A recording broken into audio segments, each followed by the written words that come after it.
তিন কোয়ালিটির কথা আল্লাহ পাক এখানে বললেন।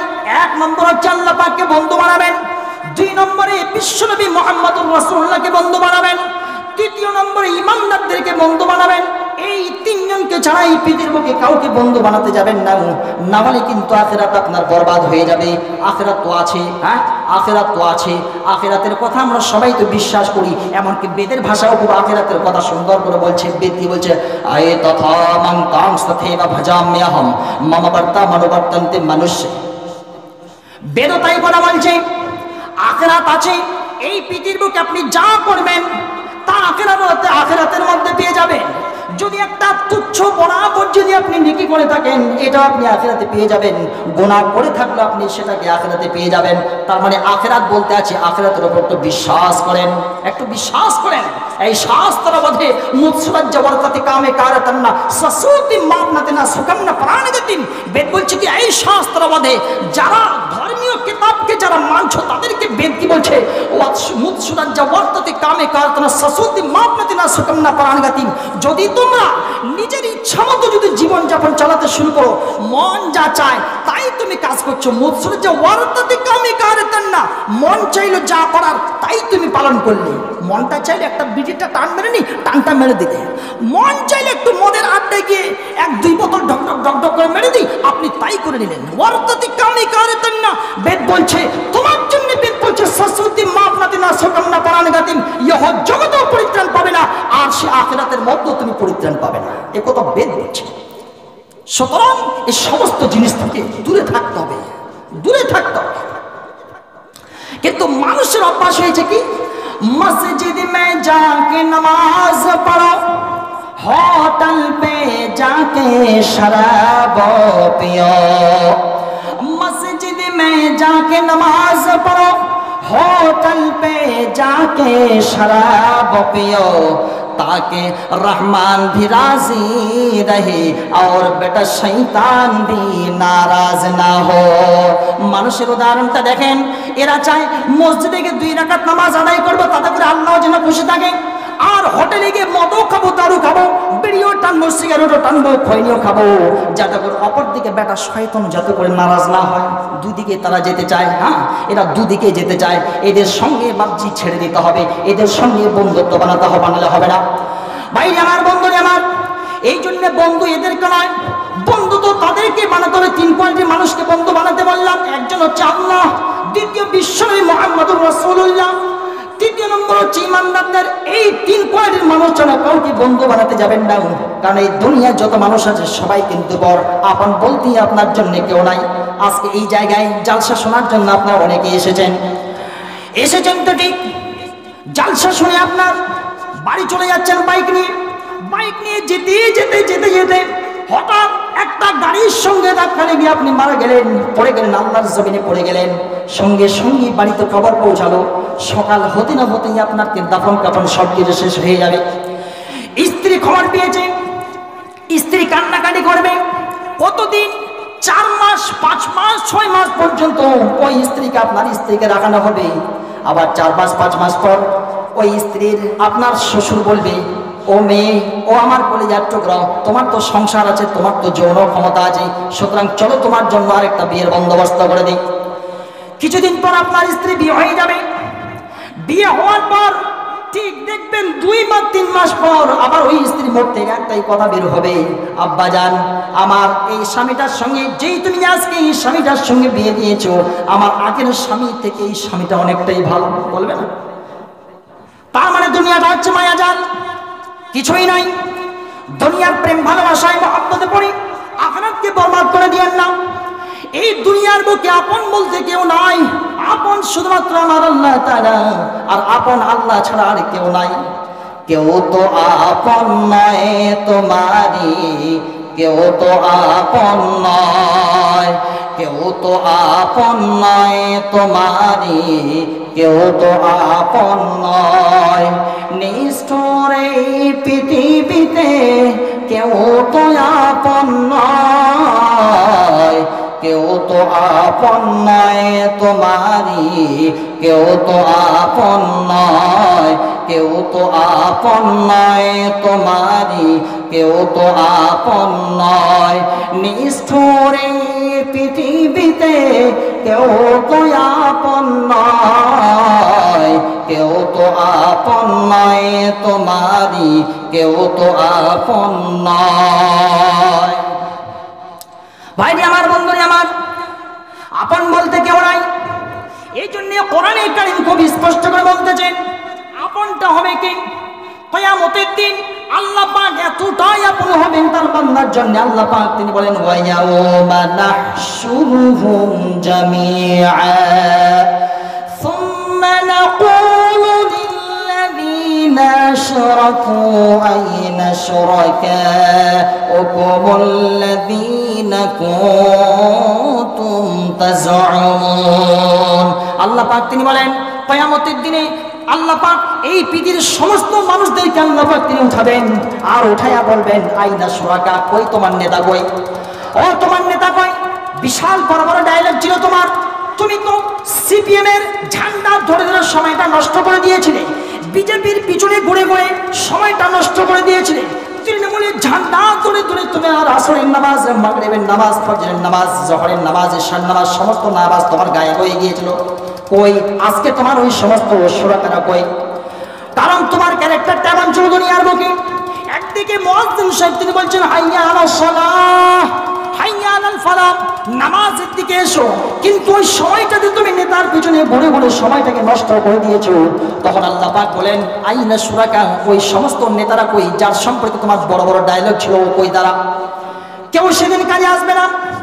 আল্লাহ পাক শুধুমাত্র তিনি কাজে আসবেন।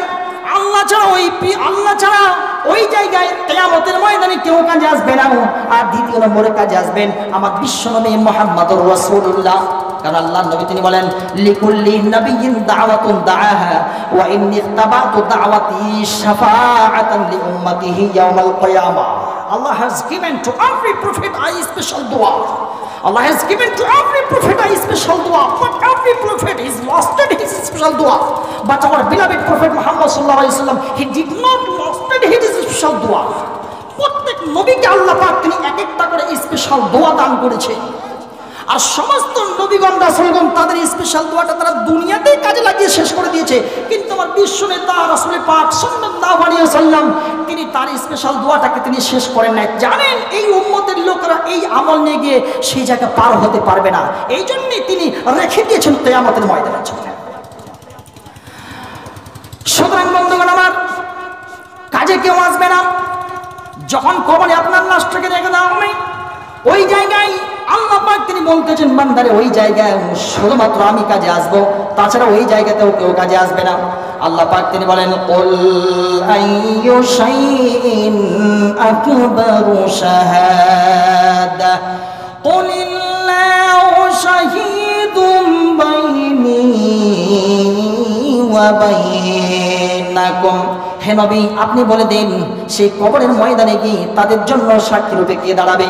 শুধুমাত্র কবরের ময়দানে বান্দা যখন কবরের মধ্যে চলে যাবে, কবরে যখন থেকে রেখে দেওয়া হবে ওই জায়গায় শুধুমাত্র আমি আল্লাহ তাআলা বান্দার হয়ে সাক্ষী দেব, তাছাড়া আর কেউ আসবে না। তার মানে কবরের ময়দানে যদি বাঁচতে চান বিশাল বিপর্যয়, বিশাল বড় বিপদ। কবরের সেই মাটির চাপ দুদিক থেকে যে চাপতে আরম্ভ করে দেবে, এই সমস্ত বিশাল বড় বড় আযাব থেকে যদি বাঁচতে চান তাহলে ওই জায়গায় শুধুমাত্র আল্লাহ পাক তিনি বাঁচাবেন, তাছাড়া ওই জায়গাতে আর কেউ বাঁচাবেন না।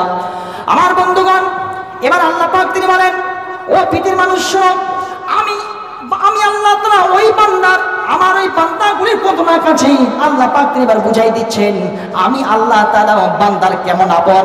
আল্লাহ পাক তিনি বলেন হে নবী আপনাকে যখন পৃথিবীর মানুষরা যখন জিজ্ঞাসা করে আমি আল্লাহ তাআলা আমার বান্দার কতটা আপন বা কতটা কাছাকাছি, কেন তারা আমাকে বন্ধু বানাবে, তার কারণটা হচ্ছে এটা।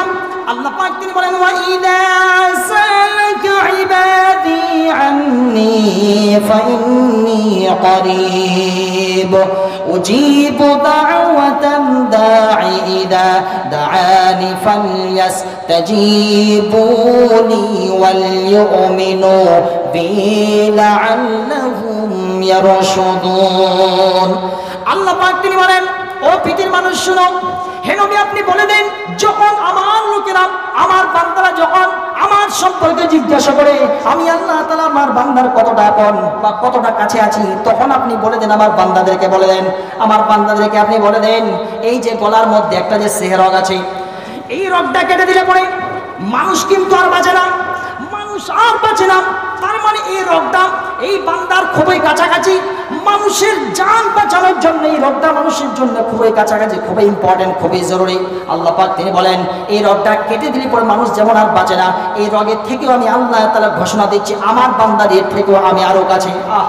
কতটা আমার আল্লাহ তাআলা তিনি কতটা কাছে। তার মানে বান্দা যখনই শুধুমাত্র বিপদে পড়ে যাবে, এই বিপদ থেকে উদ্ধার পাওয়ার জন্য যখনই ফরিয়াদ জানাতে শুরু করে, রব্বুল আলামিন দয়া করে মেহেরবানি করে তুমি আমাকে বাঁচাই নাও। যখনই মুসিবতে পড়বেন সঙ্গে সঙ্গে আল্লাহকে ফরিয়াদ জানাতে শুরু করবেন। আল্লাহ পাক তিনি বলতেছেন, আমার বান্দার আমি সমস্ত দোয়াকে কবুল মঞ্জুর করে নেব। তার কারণটাই হচ্ছে এটা, নবীজি আমার তিনি বলেন, যখন আল্লাহ পাকের কাছে যখন কোনো বান্দা যেতে আরম্ভ করে দেয়, বান্দা যদি এক হাত এগিয়ে যায়, আল্লাহ পাক তিনি বলেন, আমার বান্দার দিকে আমি দুই হাত এগিয়ে আসি। আমার বান্দারা আমার দিকে যদি হেঁটে হেঁটে আসে, তাহলে আমার বান্দার দিকে আমি দৌড়ে দৌড়ে যাই। তার মানে বান্দার দিকে আল্লাহ পাক তিনি কতটা কাছে, কতটা কাছে।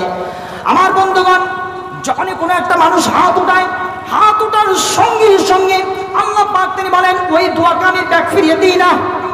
যখনই বান্দা আল্লাহর সামনে যখনই হাত উঠায়, ওই দোয়াকে, ওই হাতখানাকে আল্লাহ পাক এমনিতেই তিনি ব্যাক ফিরিয়ে দেন না। নবী জামাত তিনি বলেন, দোয়া কবুল হওয়ার তিনটা শর্ত, তিনটা পদ্ধতি। এক, মানুষ যখন আল্লাহর সামনে যখনই হাতটা উঠাই নেবে, আল্লাহ নবী তিনি বলেন, আইয়ুস্তাজাবা লাহু, ওই দোয়াকে আল্লাহ পাক তিনি কবুল মঞ্জুর করে নেন। যদি কবুল নাই করেন, দ্বিতীয় নম্বর পদ্ধতি আইয়ুদ্দাখিরা আনহু, আইয়ুদ্দাখিরা লাহু, যদি আল্লাহ পাক ওই দোয়াটাকে যদি কবুল মঞ্জুর না করেন, তাহলে এই দোয়াটাকে আল্লাহ পাক তিনি পেন্ডিং এ রেখে দেন। যখনই আপনি তওবা করে নেবেন, তওবা করার সঙ্গে সঙ্গে ওই দোয়াটা আল্লাহর কাছে কবুল মঞ্জুর হয়ে যায়।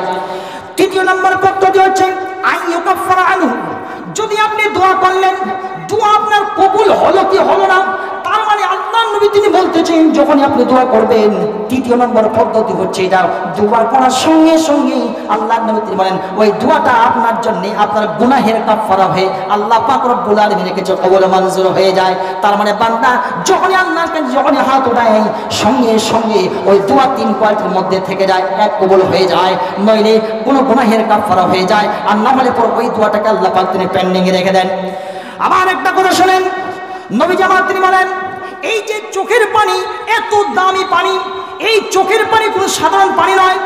আল্লাহর ভয়ে যদি কোনো বান্দা যদি এক ফোঁটা পানি যদি চোখ দিয়ে বইয়ে দিতে পারে, আল্লাহর নবী তিনি বলেন, যদি সমুদ্র সমান গুনাহ সঙ্গে করে নিয়ে আল্লাহর দরবারে কোনো বান্দা যদি চলে যায়, এক ফোঁটা পানি চোখ দিয়ে যদি কোনো বান্দা যদি বইয়ে দিতে পারে, আর বান্দার গুনাহ যদি সমুদ্রে ফেনার সমান যদি হয়ে থাকে, আল্লাহর নবী তিনি বলেন, গফিরাত লাহু যুনুবাহু লাউ কানাত মিথলা জাবাদিল বাহার। ওই বান্দা যদি এক ফোঁটা পানি যদি চোখ দিয়ে বইয়ে দিতে পারে, আল্লাহর নবী তিনি বলেন, আর ওই বান্দার, আমার ওই উম্মতের যদি গুনাহ যদি সাগরে ফেনার সমান যদি হয়ে যায়, তবু আল্লাহ পাক তার সাগরের ফেনার সমান গুনাহকে এক ফোঁটা চোখের পানির বিনিময়ে আল্লাহ পাক সমস্ত তার গুনাহ খাতাকে আল্লাহ তিনি মাফ করে দেবে। আল্লাহু আকবার, কত দয়াবান, কত মেহেরবান আমার আল্লাহ।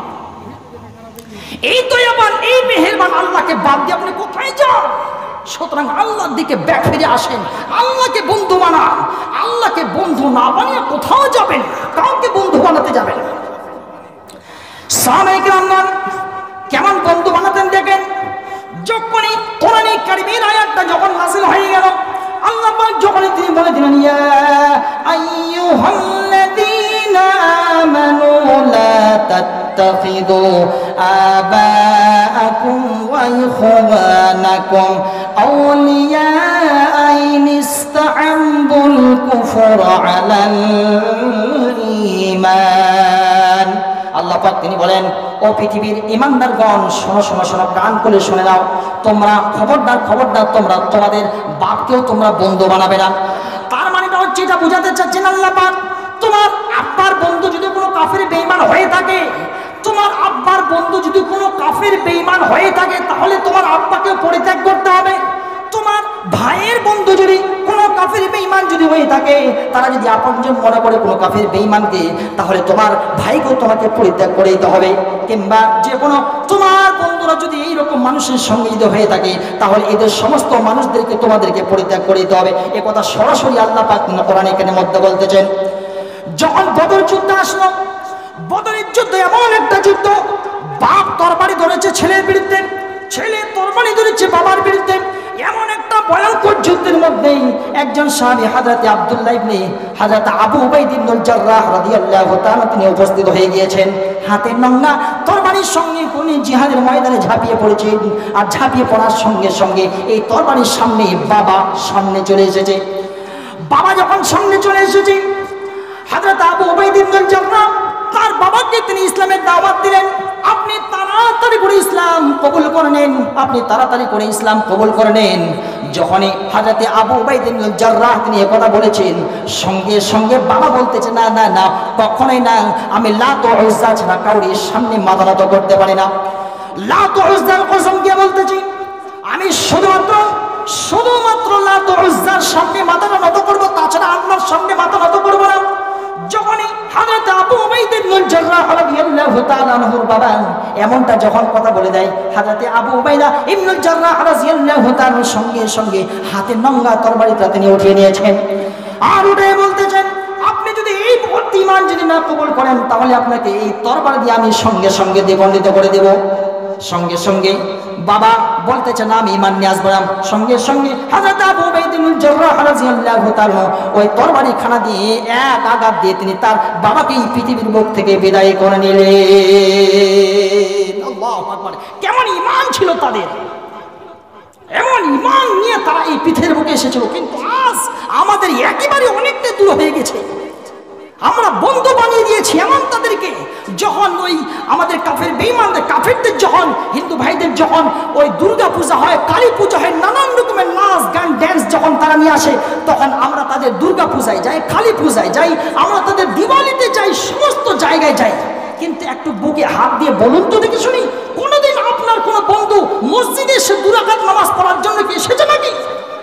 তাহলে আপনি কোন লজ্জা তাদের দুর্গা পূজায় যান? আপনি কোন লজ্জা তাদের কালী পূজায় যান? আমরা যাই তাদের কালী পূজায়, দুর্গা পূজায়, দিওয়ালিতে, তাদের যত রকমের যত রকমারিয়া যত নাচ গান ড্যান্সে আমরা মুসলমানেরা যাই। কিন্তু কই আজ পর্যন্ত কোনো মসজিদ তো এমন আসলো না যে তারা আমাদের জুমার নামাজ আদায় করার জন্য এসেছে। বছরে 2 বার ঈদের নামাজ পড়া হয়, ওই জায়গাতে কেউ নামাজ পড়ার জন্য এসেছে। কই আজ পর্যন্ত কোনো মসজিদ তো পাওয়া যায়নি। সুতরাং এটা হচ্ছে মুসলমানদের কোয়ালিটি। আমার বন্ধুগণ, কোয়ালিটি বাদ দিতে হবে আপনাকে, কোয়ালিটি বাদ দিতে হবে একদম না। সুতরাং আমি আর 5-7 মিনিটের মধ্যে আমি বক্তব্য শেষ করে দিচ্ছি। 5 মিনিটে হযরত ওমর ফারুক রাদিয়াল্লাহু তাআলা একটা খালি গল্প বলেই, একটা ঘটনা বলে আমি আপনাদের এখান থেকে বিদায় নিয়ে দেবো ইনশাআল্লাহ। হযরত ওমর ফারুক রাদিয়াল্লাহু তাআলা এই যে গানটা সম্পর্কে হযরত ওমর ফারুক রাদিয়াল্লাহু তাআলা বিশাল বড় একটা ইতিহাস আছে। হযরত ওমর ফারুক রাদিয়াল্লাহু তাআলা তিনি একদিন রাস্তা দিয়ে ঘুরছেন, ঘুরতে ঘুরতে এমন দূর থেকে একটা গানের আওয়াজ আসতেছে। গানটা কি? গানটা বলতেছে, আল কসুদুস সুবুলি খুলুকুল বায়ানা আউশাউ জিতান হুম্বুল হায়াতি। হযরত ওমরের গানে এইরকম একটা গানের আওয়াজ আসছে। হযরত ওমর তিনি বুঝে নিলেন, মনে হচ্ছে একটা কোন মহিলার শরীরের উপরে বা পেটের উপরে কোন একজন পুরুষ মাথাটা দিয়ে আছে, আর মাথাটা দিয়ে রেখে এইভাবে করে গান গাইছে। আমার মনে হইল এই মনটা হযরত ওমর তিনি এইরকম চিন্তা ধারণা তিনি করলেন। সঙ্গে সঙ্গে তিনি দৌড় মারলেন, মহিলার বাড়িতে প্রবেশ করলেন। তিনি দেখলেন না কিছু, কোন দিকে গেট, কোন দিকে দরজা, কিছুই দেখলেন না। না দেখেই মহিলার বাড়িতে তিনি প্রবেশ করলেন। আর প্রবেশ করার সঙ্গে সঙ্গে তিনি বলতে শুরু করলেন, ও মহিলা, আমার এই দেশের মধ্যে তো গান গাওয়া তো হারাম হয়ে গিয়েছে। কি ব্যাপার, তুমি কেন গান গাইতেছো বলো? কেন তুমি কি কোরআনে কারিমে আয়াতটাকে জানো না? আল্লাহ পাক যেখানে বলেন, ওয়া মিনান নাসি মান ইয়াশতারি লাহুল হাদিস লিয়ুদিল্লা আন সাবিলিল্লাহ। কিছু মানুষের মধ্যে কিছু এমন লোক আছে যারা গান বাজনা নাচ ড্যান্স এক জায়গায় নিয়ে আসে, নাচ করা ড্যান্স করা। এইরকম মানুষের মধ্যে কিছু আছে, তারা হচ্ছে এই পৃথিবীর মধ্যে জমির মধ্যে সবচেয়ে খারাপ মানুষ। কেন তুমি কি কোরআনে কারিমের আয়াতটাকে সরাই তুমি গান কেন বলতেছো মহিলা? হযরত ওমর তিনি বলেন, তুমি তো কোরআনে কারিমের এই আয়াতটা লঙ্ঘন করে ফেলেছো, এই কোরআনে কারিমের এই আয়াতটাকে তুমি তো মানো নাই। মহিলা বলতেছে, সঙ্গে সঙ্গে ওই কাটা ঘাই যেমন লবণ দিলে যেমন ব্যথা পাই, হযরত ওমর ফারুক রাদিয়াল্লাহু তাআলা কাটা ঘাই মনে হচ্ছে লবণ দিচ্ছে এইভাবে। মহিলা বলে, ও পথিক, আমি তো আপনাকে চিনি না, কে আপনি? তবে একটা কথা শুনেন, আমি যদি কোরআনে কারিমের একটা আয়াতকে না মেনে যদি লঙ্ঘন করে ফেলেছি, তাহলে আপনিও কোরআনে কারিমের তিনটা আয়াতকে আপনি লঙ্ঘন করে ফেলেছেন। মনে হচ্ছে হযরত ওমরের কাটা ঘায়ে লবণ ছিটিয়ে দিল নাকি। হযরত ওমর তিনি অবাক হয়ে গেলেন, কি ব্যাপার, আমি তাকে বিরোধিতা করতে আসলাম আর সেই আমার ব্যাপারে নালিশ জানায়, কেস ঠোকে। ও মহিলা বলো, কি কোরআনে কারিমের তিনটা আয়াতকে আমি অমান্য করেছি, মানে নাই? সঙ্গে সঙ্গে মহিলা বলতে শুরু করলো, কোরআনে কারিমের যেটা প্রথম নম্বর আয়াতকে আপনি অমান্য করেছেন, লঙ্ঘন করে ফেলেছেন, মানে নাই, তা হচ্ছে এটা। আল্লাহ পাক তিনি বলেন, ওয়ালাইসাল বিররু বিআতাতুল বুয়ুতা মিন যুহুরিহা ওয়ালাকিন্নাল বিররা মান ইত্তাকা ওয়াতুল বুয়ুতা মিন আবওয়াবিহা ওয়াত্তাকুল্লাহা লাআল্লাকুম তুফলিহুন। কোরআনে কারিমের যে প্রথম আয়াতটা আপনি লঙ্ঘন করে ফেলেছেন, মানেন নাই, তা হচ্ছে এটা।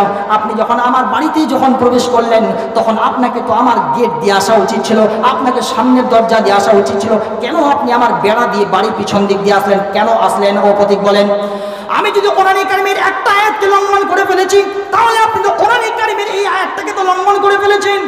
আজ তামাম পৃথিবীর মাটিতে কোরআনে কারিমের এই আয়াতটাকে যদি চালু করে দেওয়া হয়, সরকার যদি বসে যদি বলে দেয় এই কোরআনে কারিমের এই আয়াতটা চালু হয়ে গেলে এর উপরে আমল করতে হবে, তাহলে বলুন তো দেখে শুনি, এই পৃথিবীর বুকে চোর ডাকাত বলে আর কেউ থাকবে নাকি? কেউ থাকবে না। কারণ চোর ডাকাত থাকলেও সে তো সামনের দরজা দিয়ে আসবে, আর চোর ডাকাত কিন্তু সামনের দরজা দিয়ে আসে না।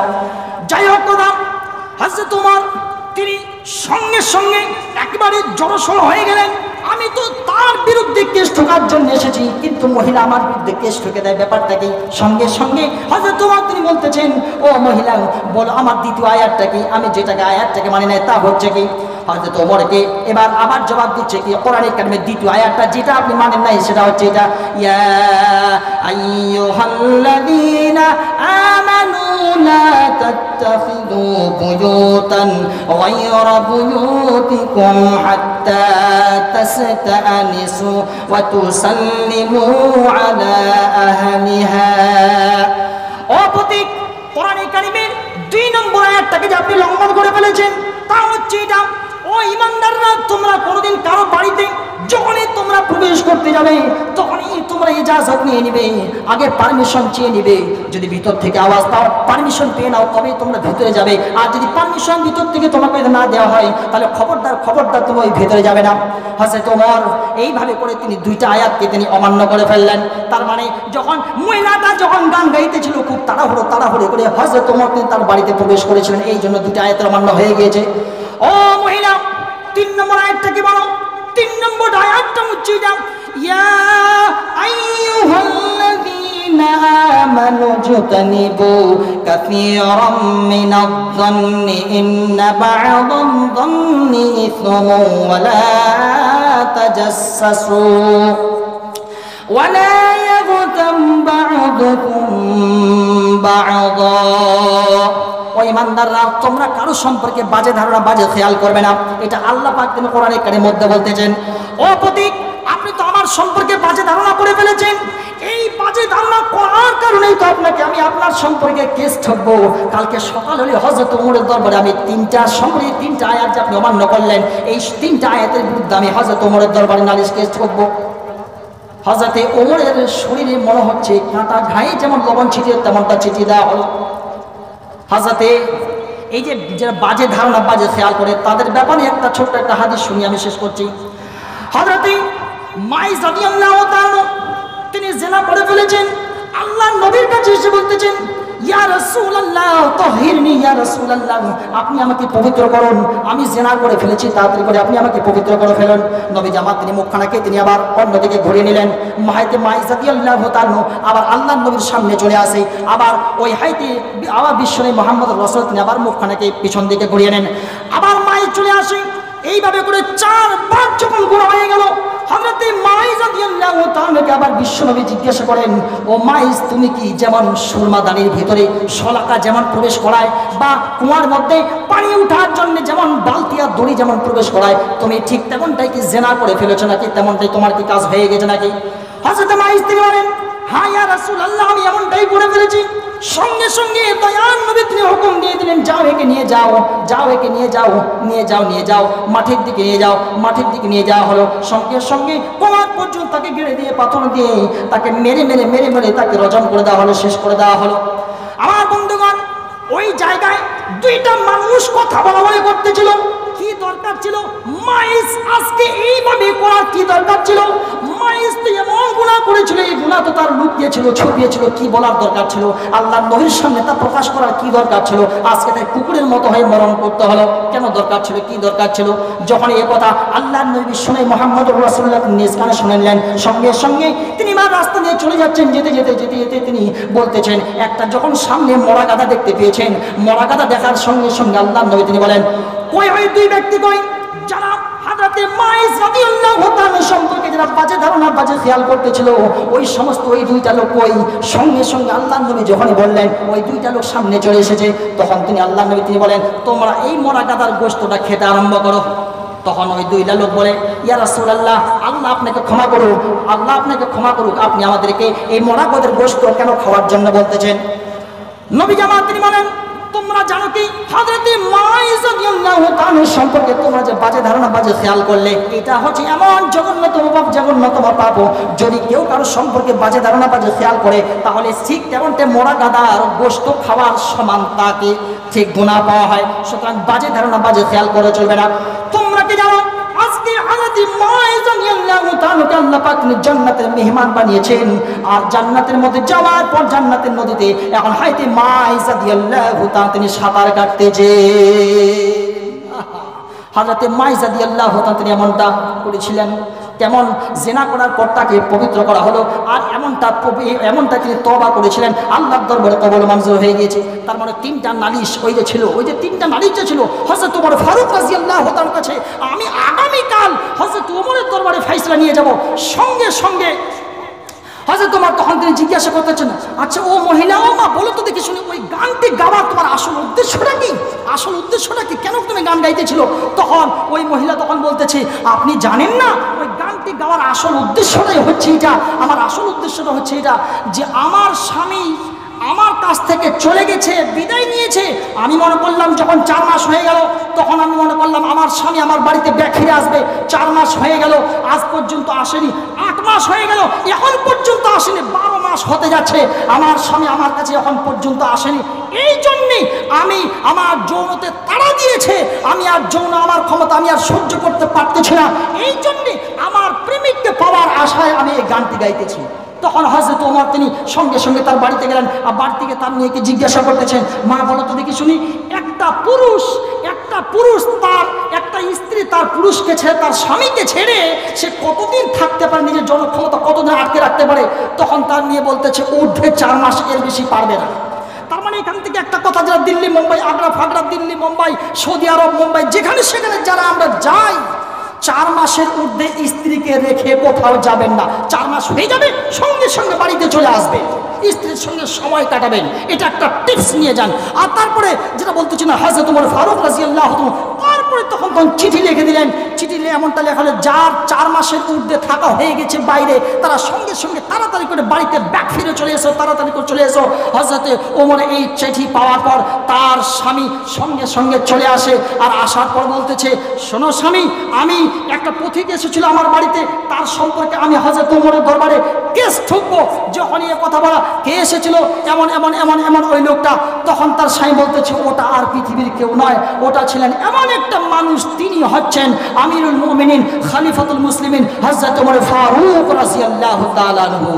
দাও খোদা দাও আমায় আবার ওমর ওয়ালা দিন, দাও খোদা দাও আমায় আবার ওমর ওয়ালা দিন। হামজাকে দাও ঘরে ঘরে জীবন দিতে অকাতরে,